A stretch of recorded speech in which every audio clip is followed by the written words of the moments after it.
Quel privilège que celui d'être le temple d'où le Saint-Esprit prie sans cesse à bas, intercédant par des aspirations trop intimes pour qu'elles puissent s'exprimer par des paroles.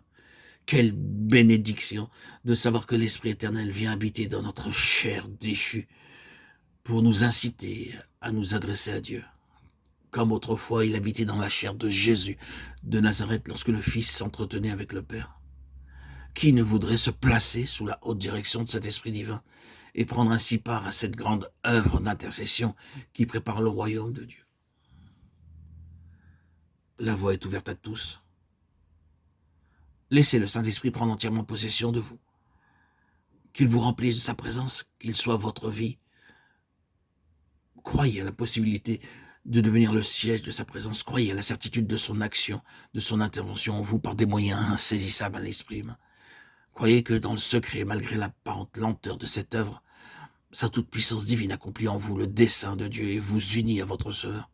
Vivez donc de manière à témoigner que pour vous, les choses qui surpassent toute intelligence vous sont devenues vérité et vie, et que l'intercession de l'Esprit fait habituellement partie de votre vie en Christ. La venue du règne de Dieu, l'augmentation de grâce, de connaissance et de sainteté offerte aux croyants, leur consécration plus complète au service de Dieu, la force nécessaire pour ce service et l'action puissante de Dieu sur les inconvertis par le moyen de sa grâce, tout cela est prêt à nous être donné de Dieu par Christ, mais ne peut nous être donné que si nous le désirons ardemment, l'attendons et le recevons par la foi. Et c'est là, précisément, qu'intervient l'action merveilleuse du Saint-Esprit chargé de préparer le corps de Christ à vouloir recevoir et à tenir ferme ce qui a été pourvu pour lui dans la plénitude de Christ, qui est sa tête. Le Fils et l'Esprit travaillent ensemble à faire recevoir dans le cœur l'amour et la grâce du Père.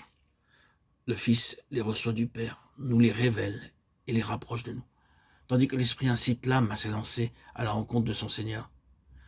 L'intercession continuelle de l'Esprit en nous pour demander et pour recevoir du Fils ce que le Père lui donne nous est donc tout aussi indispensable que l'intercession continuelle de Christ dans les cieux, demandant tout au Père et recevant tout de lui.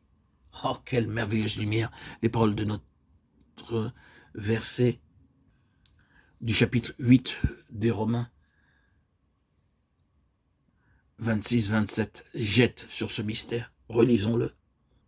De même aussi l'Esprit nous aide dans notre faiblesse, car nous ne savons pas ce qu'il nous convient de demander dans nos prières, mais l'Esprit lui-même intercède par des soupirs inexprimables, et celui qui sonde les cœurs connaît quelle est la pensée de l'Esprit, parce que c'est selon Dieu qu'il intercède en faveur des saints. Dans la vie de foi et de prière, l'action de l'Esprit vient éclairer la parole de Dieu et nous la faire comprendre. Notre foi sait alors exprimer ce dont elle a besoin et le demander. Mais l'action de l'Esprit s'étend plus loin encore au-delà des pensées et des sentiments. Il touche les cordes secrètes de la vie et de l'existence que Dieu seul peut connaître et pénétrer. C'est alors que se manifeste une véritable soif de trouver Dieu lui-même, le Dieu vivant, de connaître ainsi l'amour qui surpasse toute connaissance et d'être rempli de toute la plénitude de Dieu. Éphésiens 3,19.